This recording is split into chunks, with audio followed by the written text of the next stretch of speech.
In this episode of Voices and Visions, I talk with Isaac David Quesada, a freelance artist, animator, and motion graphics designer based in Mexico.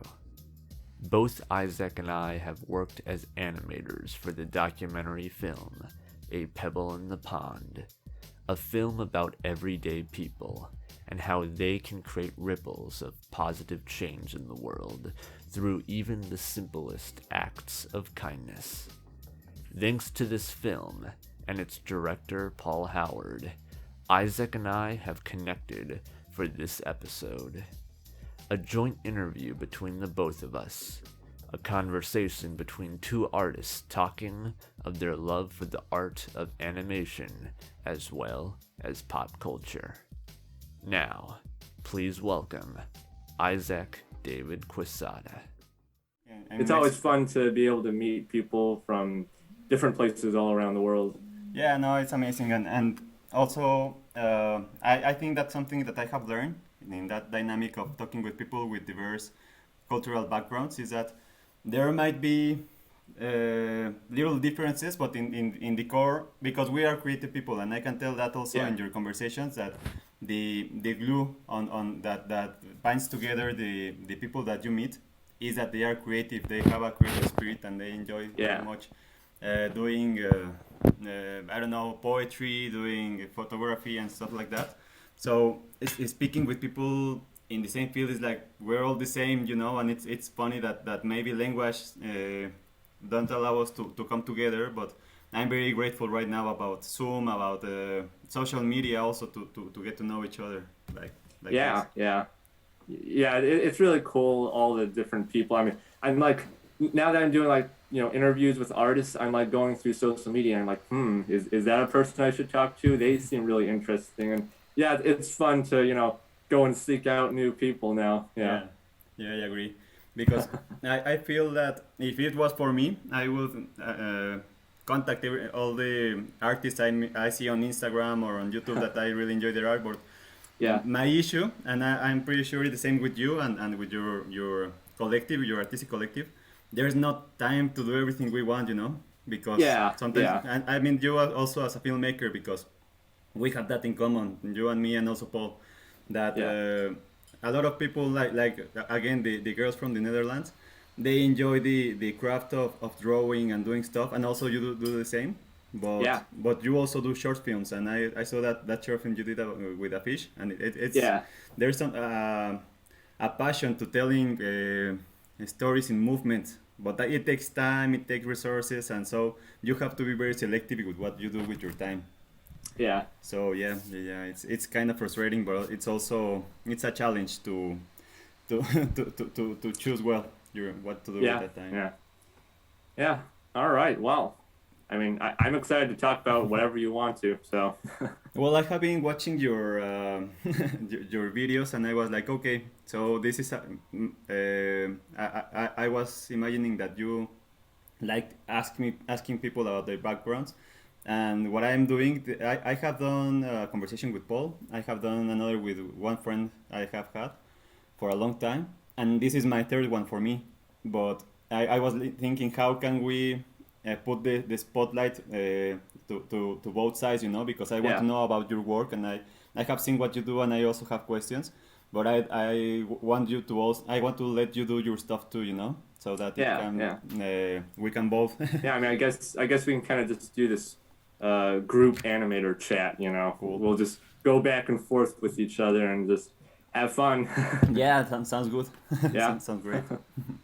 The thing is, I don't have a cool microphone like yours, so my audio can be a bit amateurish, but yes, I will send actually, it's funny, I got this microphone at a garage sale. That's cool. Yeah, because usually it does cost like 100, but I got it for 50, so wow. It was, I was lucky on that one. Yeah. I mean, that's one of our wish list items we want to get, because my wife is a voice actor, voice actress, and since I also want to do, she's very good, and since we want to do this kind of stuff more about talking with people, it's very necessary to have a mic with a good Yeah, quality. what has Sia done? Is there any projects of hers that, Yeah, have come out? it's funny because it's again talking about the creativity and stuff like that. She's a voice actress, and also she's a writer, you know. So we have met each other since we were very very young, since high school, and we have always done creative projects together. So the reason, I mean, she's a voice actress because she likes imitating people and she likes doing funny voices and stuff like that, and sometimes she does voices like from TV, and it's like, you do it exactly like them, you should charge to do it. So that's how she got into that.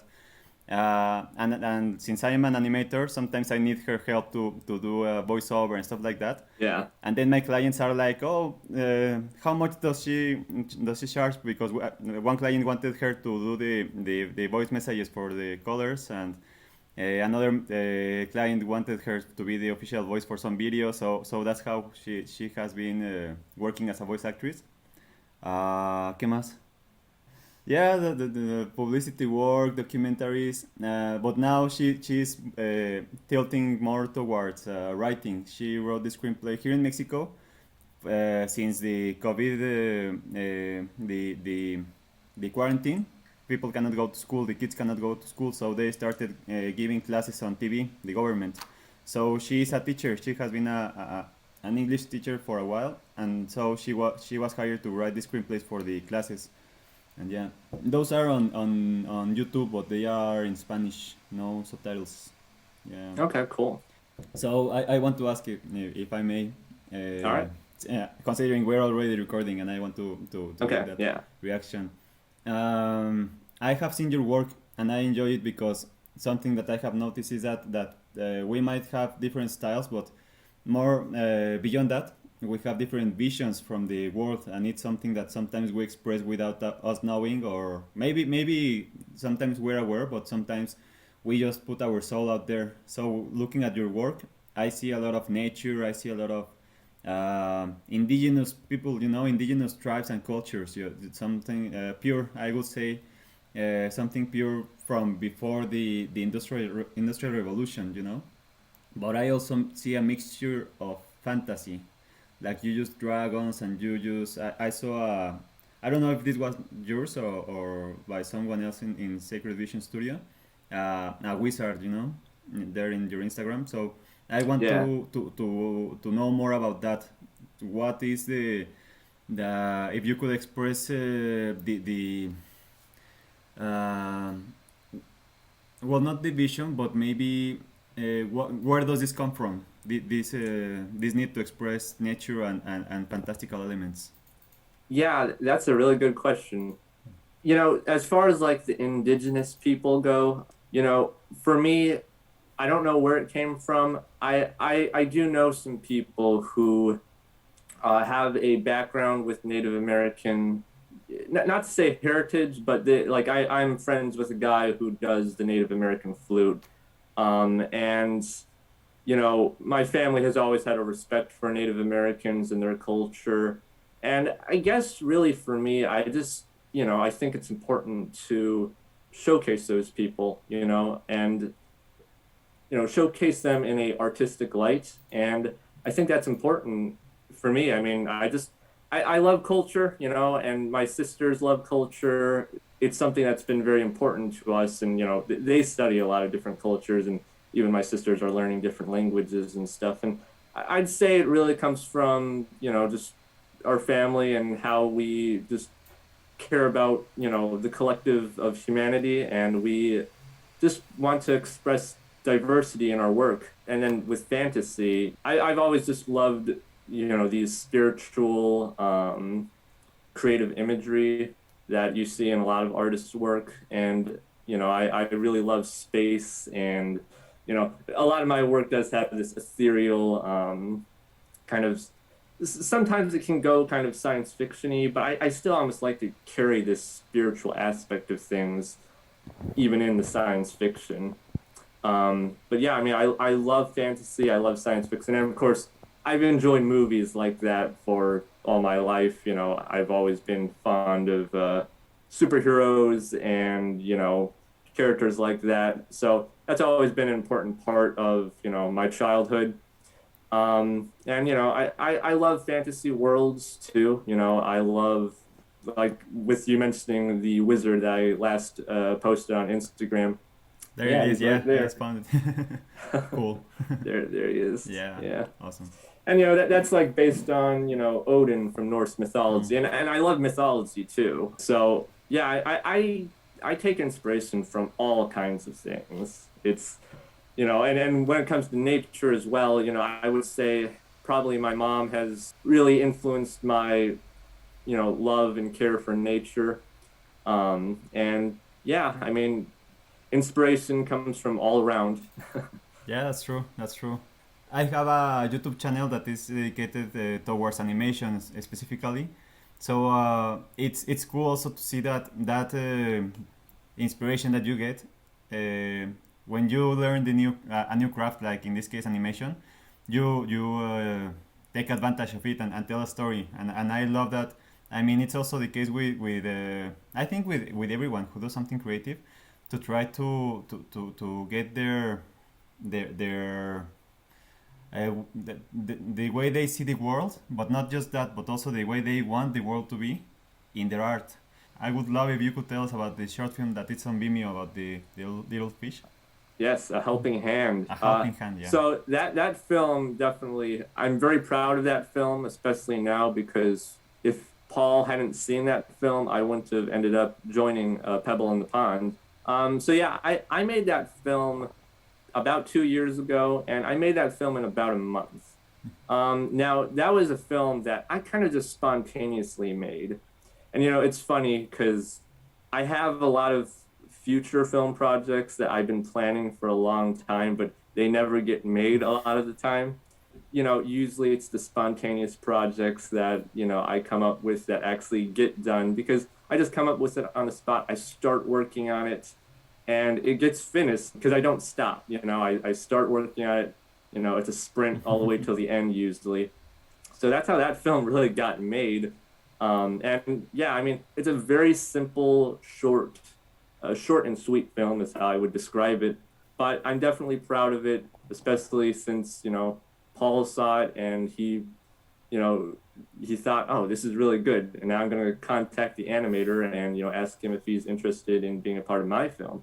And yeah, I mean, I'm really proud of it now because of that. But yeah, that was definitely a fun project, and I'm glad it got some recognition. It's not like I've sent it to some film festivals. I don't think any of them accepted it, but still, I'm very proud for just how it influenced some people. So yeah. Yeah, that's cool. I mean, the film festival circuit is kind of not that easy as one would think, because in my case, I have sometimes thought, oh, I will do this short film and then send it around and it will get noticed, but it's not the case, Sometimes the competition is hard because there are a lot of projects out there, so you have to really have not just luck, but also a good strategy, for that. Yeah, but yeah. Something that I can tell from A Helping Hand and that I love is that as an animator or seeing people enter animation, a lot of them end up copying,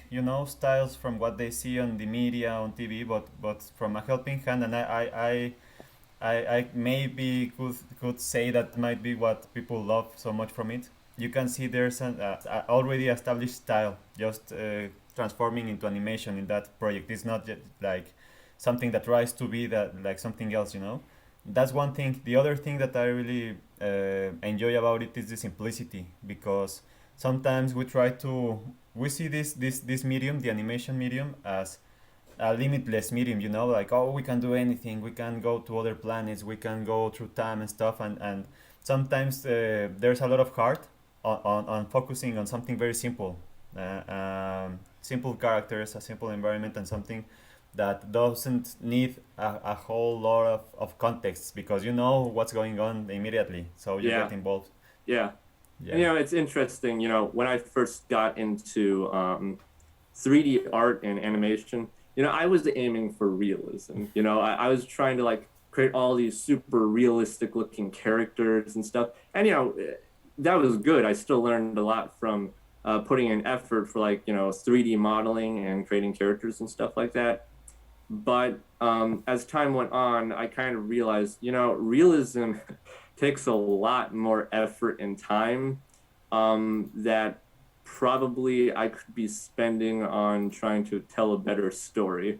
And, I kind of diverted from the realism and realized I needed to go more simplistic, especially with like render times and things like that. Sure. Realism can really like once again take up so much extra time Sure. in the creative process. So I realized, cartoons, more of a cartoony style was definitely something I realized I needed to go more towards into because it's just faster and I want to tell stories. And I also think, when you're doing more of a cartoony art style, some people think it's more childish or less uh, adult, and some adults may not care to watch it then, if it looks kiddie or however they may want to put it. But I think when you're doing a more cartoony art style, you are making it available for a larger audience too. I think it's something that then everyone can enjoy, kids and adults. It's interesting how I went from realism to okay, cartoon art styles, and I pretty much all my future films, they're going to be probably more cartoony looking than realistic because it's like I don't want to waste my time creating hyper realism. I don't care about looking like Disney or Pixar.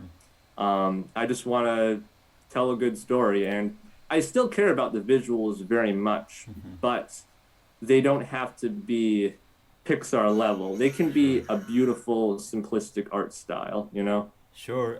I think that something to have in mind as an independent artist, because that's also a reality. We don't have the budget or the team or the times also to create something, as you say, Hollywood level. But like with that quality of Disney, Pixar, DreamWorks, or something like that. Yeah. And sometimes we have to kind of be creative also in that aspect, not just the narrative aspect, but also in the production aspect. Like, how am I going to use my resources in a way that is going to be pleasant, fulfilling to the audience? So what I have learned from, or what I'm trying to understand from my own experiences, sometimes in animation, something that looks handmade, it's more valuable, like maybe especially when talking, I mean, you do 3D animation, right? But Yeah. sometimes my style is, I try not to focus on I do this, I try to be like whatever it takes. Like right now I'm working on some ideas, and I find myself thinking this can go frame by frame, this can be even stop motion, this can be 3D, this can be I don't know, motion graphics. So like cutout animation in After Effects or something like that, trying to mix the techniques. But sometimes it's like, especially in frame by frame, sometimes like oops, there's a stroke that shouldn't be there, but it's just for one frame or two, and you end up looking at the screen and you're like, oh my god, that's cool, because it looks so handmade and that it looks artistic, and it's something that like you said, in a film festival, when it's projected, you can see not only the story but the craftsmanship, like watching at a painting. And it's also very appealing that you watch maybe a sunset, a landscape on the sunset on the sea, and you can see the brush in the waves, and that's also very appealing. And maybe a painter will try to be very careful to hide the paintbrush, but like someone appreciating the art is like, dude, just leave it like it is. It tells the story of you creating it. I can see you in your workshop giving the brush to the sea. So I think that's an asset, and I appreciate that you mention it, because sometimes, I mean, and I think this is more true right now than it used to be in the past. Try to be I don't know, we discover things by ourselves, like what you're doing right now. You do a series on the internet or Instagram, talking with people, Yeah. and sometimes, I mean, uh, I don't know what the motivation behind you to do this was, but my motivation to do this is to learn that, I mean, myself, but also to convey to someone that might want to look for it on YouTube, to learn from the people, like from you, from Paul, from my other friend, it's called Ivan, to learn from their experience. and in the process I learned so much, and what I learned I apply to my work. So it's awesome that you're mentioning your mindset of trying, because I think that process of thinking I am not Pixar, no, I cannot do this thing very realistic or very uh, technically flawless, but that's not bad, that's also Yeah. something good to work with. Yeah, and like when you were talking about, so I do 3D animation, but I'm trying to almost emulate 2D animation with my work. I haven't shown some of the things that I have in development because I don't know if they're ever going to be finished. So I don't like to show people certain things, but I have some, slightly in development films, and they're all 3D, but I very am precisely trying to make them look 2D. I use very bold, flat colors. Mm-hmm. They're 3D models, but they're bold and flat in the color. And I love how it looks. I really like how that style looks. It looks kind of like anime or, cartoons, but it just creates a really interesting style, especially it being 3D.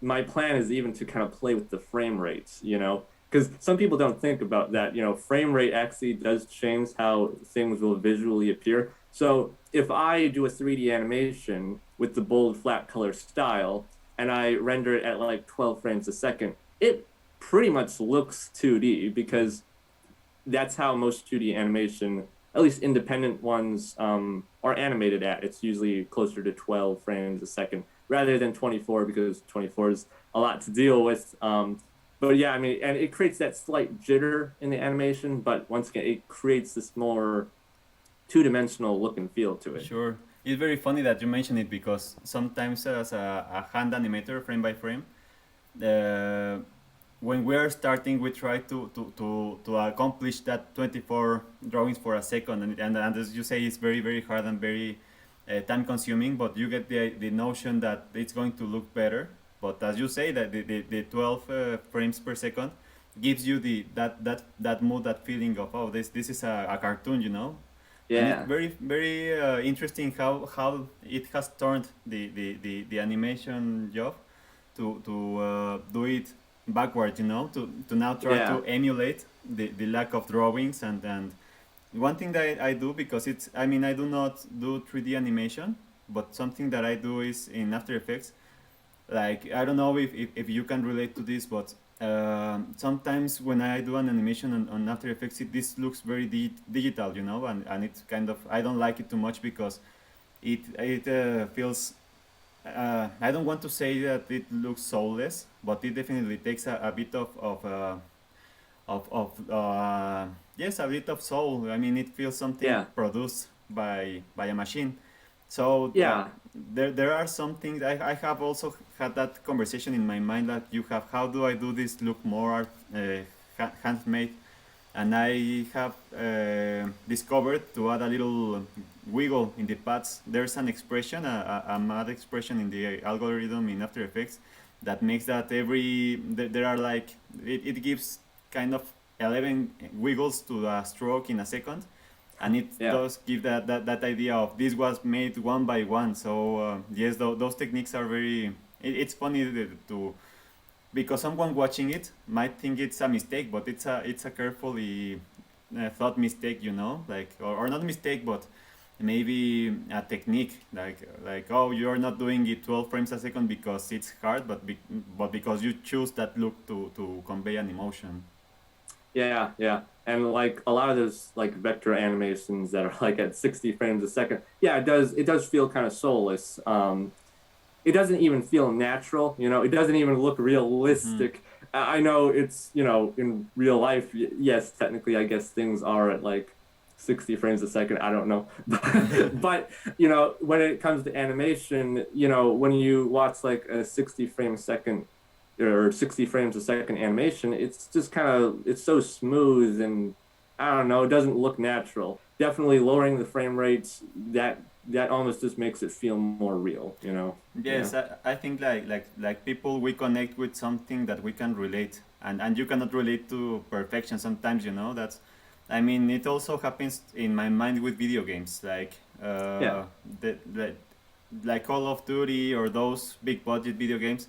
Like I don't feel attracted to them too much, but sometimes I see an independent video game or something.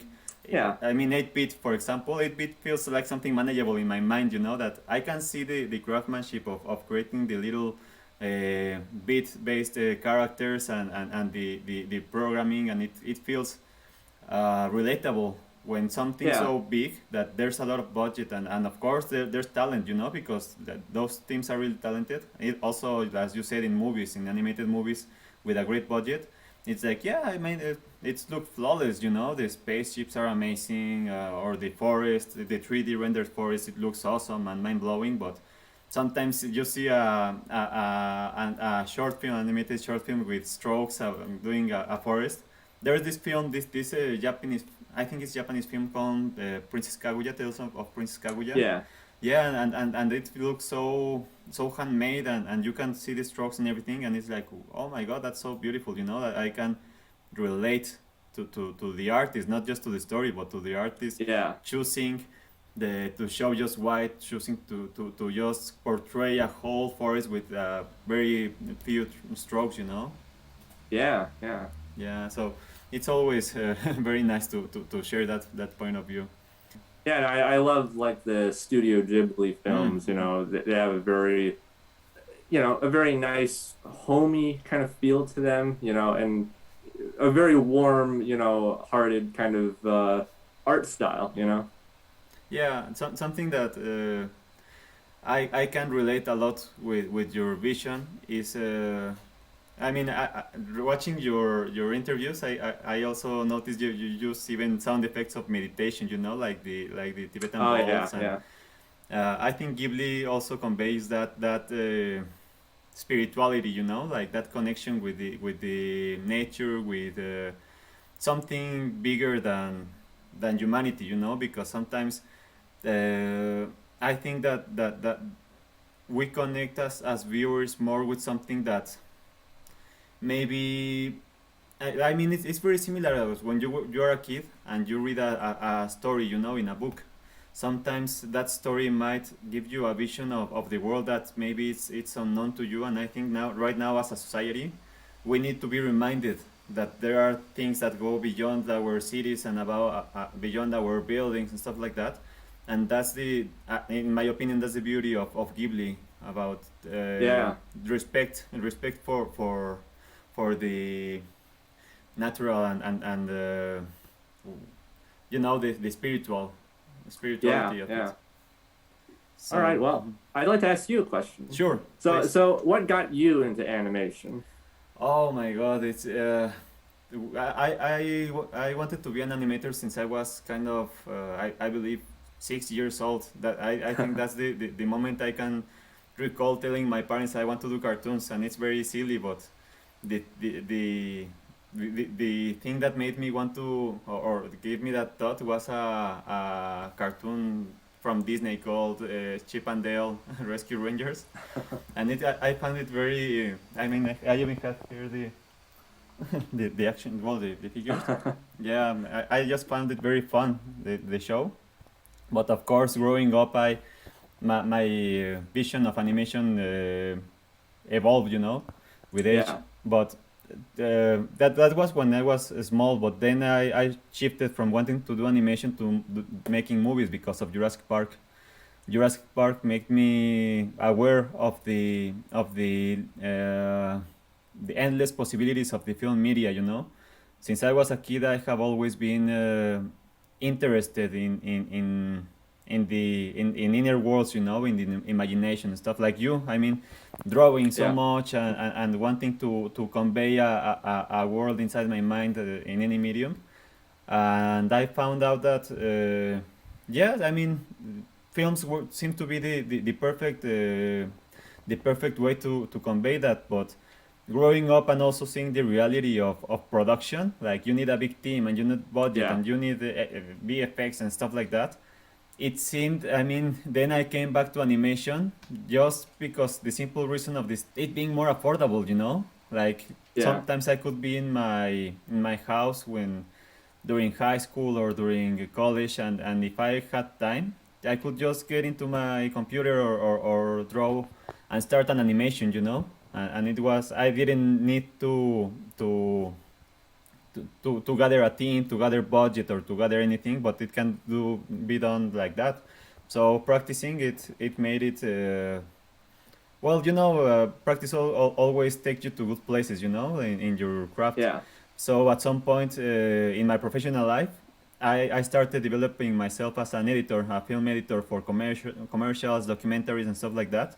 And it was, I mean, I love editing. I think that editing is one of my biggest passions, but it's so uh, invisible, you know, because if you're a good editor, you don't get noticed because it's like, oh, that's an amazing story, Yeah.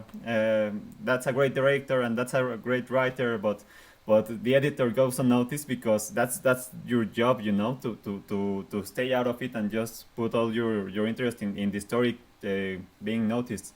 So it also, I mean, it would have been cool, but the problem is that people don't pay it very well because of that fact. Yeah. So I realized that even an animation that is mediocre gets very noticed, you know, like people recognize like, oh, that's cool, and I will be like, I think I can do better than that, you know, and they get paid a lot, and so that's why professionally I shifted towards animation. But then in fact it was my wife who at some point I was doing a lot of animated commercials and stuff like that for brands, and at some point she was like, you know, I mean, you're already doing short films, you should do your own animated short film, so you can tell your own stories instead of telling the story of, I don't know, Burger King or something like that in animation, you know. So right now I'm in that process. It's kind of a transition from marketing to I suppose filmmaking in that regard, animated filmmaking, and I have been there the past 2 years, and that has been one of the main reasons I have enjoyed, or well, yes, meeting and working with Paul, working with you. I mean, this is the first time we met, but we have worked together Yeah. in a movie, and that's kind of the point where I am right now. Yeah. Yeah. Yeah, and you mentioned like Jurassic Park. Definitely that inspired me, especially with the practical effects from the original film. People may not realize it, but I mean, Jurassic Park is actually a very artistic and creative film. Sure. Just for the sheer fact of how much the artists back in the '90s, you know, especially, they had to put a lot of work into that film to make it look the way that it did. And yeah, I think that's really interesting, and I would say that film kind of inspired me in some ways too. That's amazing. Yes, I can tell that it kind of moved the whole generation towards somewhere, you know, like in our case to animation maybe or to films, but I know that it moved people towards paleontology, it moved people towards genetic investigation. I mean, it's a really archaeology also. So Yeah. yes, I think films do that, and I'm very grateful about the power Yeah. of film in that way. Yeah, and Yeah. also something interesting is that yes, it's a film, but there's again an animation craftsmanship in there, you know, and also I agree with you very much. It's a whole achievement, Jurassic Park in the craft. So watching the documentaries of how it was done, it's also a producing achievement, like saying, okay, let's go stop motion, like now I have a new process with computer animation, like Yeah. are we there yet? Well, let's try to find out, and then let's use animatronics, like it's sometimes people think that filmmaking or animation is a you have to learn to do exactly this, but sometimes it's like, no, you have to learn to solve issues in any, I mean, out of the box, you know, you have to think Yeah. anything. Yeah. Yeah, I think the behind the scenes of Jurassic Park is just as interesting as the film. Yeah, sure. Yeah, they are. And I think that it's in our hands because right now I think we were inspired by Spielberg. We were inspired by all those filmmakers. Like you said, superheroes. I still love a lot of superhero movies. Yeah. Uh, I think that right now we have the responsibility to move it forward somewhere. You know, even if we don't have the budget yet, or even if our style is different from the big production style, we never know. I mean, you never know if in a couple of years, even if maybe film festivals didn't find the potential on something you did, maybe, I mean, we live in an age where that, like you said, Paul discovered a helping hand, and that's the reason that he contacted you to work in a Yeah. Pebble, right? So you never know how you will inspire others, you know. So I think that's very cool, also. Yeah, and I can see that independent animation is really booming right now. Lots of people are doing, independent animated films and web series, and I can see there's definitely a big move in the independent animation scene right now. Sure, and something that I have enjoyed very much, and I would love to connect to you with other people. I have found that working in this, even if it's from your home, you end up meeting very cool people, and you end up making strong relationships. You know, like professional relationships, because I think that it has been my case. Sometimes you think or you are taught that the relationships that matter are on the office, and you're going to end up working with the same boss and stuff like that. But no, I think the more meaningful relationships is not something so corporate, you know. It's sometimes Yeah, something that even if you comment on someone's profile that, dude, I love this thing you did, and sometimes maybe a couple of months later you write to him like, can you help me, give me your opinion with this, and you end up working together sometimes. So yeah. it's a very interesting time, and it's cool well, it's necessary to know how to take advantage of that, I guess. Oh, where do we want to go now? I mean, my series is about the philosophy of the animator. You know, that's what I'm trying to Yeah, convey, and I think that you express it very well. I can tell from your series you talk more about the creativity and the multitasking. yeah, You know. yeah, yeah. And creativity, I mean, I really resonate with that word, and that's why I like to talk about it, because everyone's creative, and even if you don't think you are, somehow, some way you're creative somewhere, even if you don't think so. But of course, I think most artists can also resonate with that word. And creativity, I mean, it's more than just the skill of drawing or painting. It's dance, it's filmmaking, it's working with people, It's cooking even, you know. yeah. Yeah, but yeah, I mean, I guess here's a question. How has, for you anyway, creativity, how has it played its part in your life? I know you said, of course, that, since you were a kid at 6, you wanted to make cartoons, but I mean, has creativity been something that naturally has always come to you, or is it something that you discovered later on? It's a good question. I think in my case it's not that uh, general, you know. I think my case is very specific for the simple reason that when I was a very young kid, I had this mobility problem with my legs, so I have to use something in my legs to get them to grow straight. So I could not run, like play football and sports. So I was very I was a watcher, you know. I just Yeah, love to see and to think and stuff like that, and I think that was very important for me to develop imagination, you know.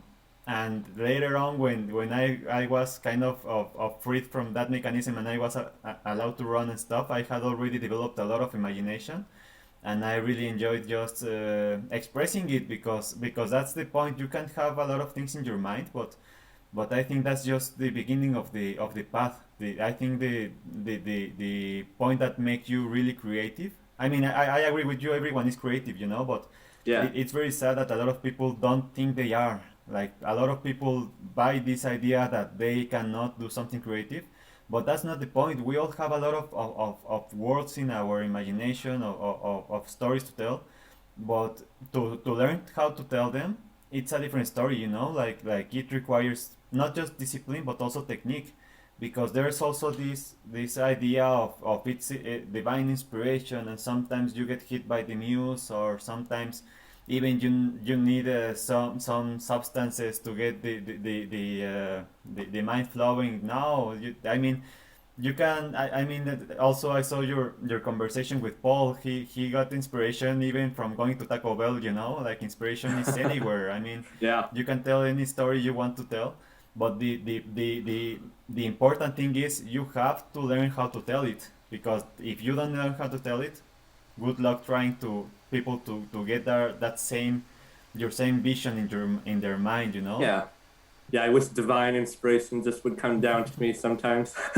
Well, I mean, if I might tell something, I would advise you to don't try to wait for it. I mean, sometimes it happens when you're walking in the street.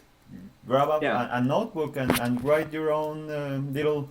Sometimes it's like not even a straight idea, but just a sentence, you know, Yeah.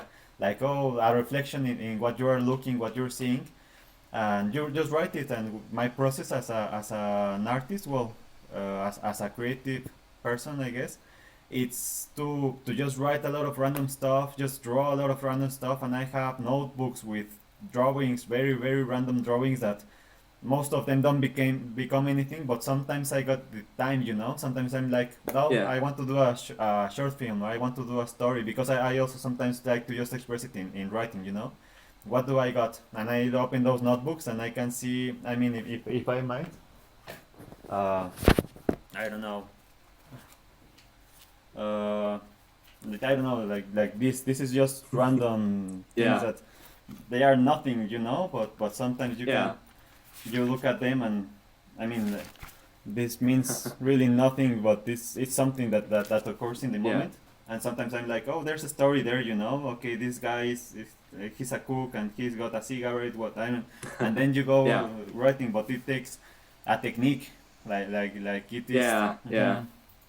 Yeah, and like, well, like for me, I have like, how many do I have? I've had a sketchbook with me for probably since 2014. You know, I've had many sketchbooks over those years. So I probably have like 7 filled sketchbooks. I made myself just carry around a sketchbook and draw pretty much every day. I mean, I can't say that I've always done it every day, but you know, at least, you know, I probably do it more often than not in the week. You know, I will take out that sketchbook and draw in it. I'm oftentimes reiterating ideas I've already come up with. I'm kind of defining character designs or things of that nature. I mean, heck, there are characters that I probably created since like 2014 that I redesigned like every year since then.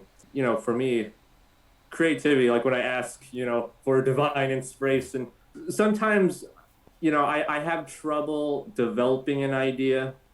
So I have the start of an idea, but it's difficult for me to develop it from just that idea, you know. Oftentimes story oftentimes is the thing that gets me, because I'm always trying to find a meaningful point to tell the story, but oftentimes I get lost in the clutter of different ideas, and sometimes I feel like I may have an idea for the point or the theme of the story, but sometimes I have this struggle to really accept that that's good enough of an idea, you know, to develop into a full story or film. Yeah, I think my personal vision is that everything has the potential to be a good story, but it does take take time to. I mean, yes, in some way, yes, it's divine inspiration, but like sometimes you abandon a concept, and sometimes like you are like, oh, wait a second, this can go towards this direction. Like right now, I'm developing a short film with a very talented team of friends, and it's that the concept of that short film is funny because it's a mixture of two different ideas that I was not able to land on their own. You know, I had this concept about something, I had this other concept about something, and at some point I was watching an animated movie called Red Line, and I was like, wait a minute, I mean, if I mix those two concepts, there's the story, there's the conflict, you know, collide Yeah. those two universes that were in my head, and yeah, sometimes you get that, yes, divine inspiration in some sort. So I have one final question for you regarding you commented that you have film projects on your future, and I want to ask about that. What are you working on right now, and do you see on your future and your work? Yeah, well, let's see. Besides even film, you know, I'm interested in other things too. I like, I want to make comics and, you know, comic books, because that is a little easier sometimes than animation. So the ideas that I don't think are worth spending all that time animating, I will probably try and turn them into comic books somehow. either releasing them for free or something like that, as web comics or whatever. And I'm even interested in like indie games and stuff like that. But games are hard to make too. And I will say that I'd almost say what started to get me into animation in the first place is like 10 years ago. I was interested in making games. I had it was called Game Maker. I downloaded that, and I was working hard on trying to make games and stuff for a good couple of years. I kind of have left that. I haven't really touched game making in a long time. I still think about it though, and I still think about the potential of telling a story through a game, because I think games are still rather immersive, and I think you can still tell very compelling stories in the format of games. But I don't know if I will get around to that, but who knows? But yeah, as far as films go, I have an animated film that I've developed the style and look of it, and it's a nature themed movie, and I'm really proud of how it looks. It's really beautiful because I mixed real world footage of nature, and then I have an animated character in the film. And I really like how it looks. In fact, if you're interested, I could perhaps show you some stuff later. But yeah, I mean, it's really cool looking, but I haven't really developed the story or figured out how to make the film necessarily at this moment. But yeah, I mean, definitely, I really want to tell that story and make that film. It's just a matter of, well, figuring out the story in its full capacity. And I had another idea for a short film, but that one I kind of decided is like a lot of work. What I mentioned about the nature film, because I'm mixing real world footage and an animated character, the only thing that truly was made from scratch is the character. Okay. Everything else I'm actually taking from reality with a camera. Wow. And Your own pictures. because of, yeah, it's my own pictures, my own footage. Cool. Just to give you an example of what the film is, it's kind of like a film about a little elf character, and he's kind of wandering through the real world footage Cool. that I filmed. And I really would like to make this film, but it's just a matter of, once again, deciding what the story is. But yeah, if you're interested, I would like to show Sure. someone to get a second opinion on it. I mean, I'm really proud of how it looks. It's really pretty looking. But yeah, it's definitely a film I hope I can make. That sounds so exciting. Yes, I have some ideas. It makes me think of Who Framed Roger Rabbit. That mixture of reality with Yeah, animated yeah. elements. Yes, that sounds exciting. Well, I think I'm going to just wrap up the recording, Okay, so yeah. the editing gets manageable, because then I will end Yeah. up with lots of footage. But I want to keep talking Yeah. after I do that. All right, yeah. So, do you want to just give a call to action to something to follow you somewhere? Call to action. Well, I think, as I said in my interview that I did with Paul almost a year ago, be kind and enjoy life. I think I that's think, that's the yeah, sweetest call that- to action. yeah, I mean, life doesn't have to be, life can be complicated, but, you can make it enjoyable. All right. It's not difficult to make it enjoyable. Awesome. You just need to find the right people, connect with the right people, and life is fun. And in the last couple of years, I've met a lot of really cool people. And I can honestly say, in the last 2 years, 2019 through 2020, and I understand that 2020 was a difficult year for some people, but for me personally, that was still a very good year for me. I'll be honest, 2021 has actually been a little difficult. It's been a little rough for me emotionally in my life personally. But hey, it's only halfway through the year, so I'm sure it's going to get better. But yeah, I mean, 2020 and 2019, those were probably some of the best years of my life, and I've made a lot of cool friends, and I'm excited. I'm optimistic, and yeah, be Yeah, kind, sure. enjoy life. That's amazing. Yes, I'm sure the year is going to get better as it goes on. Thank Yeah. you.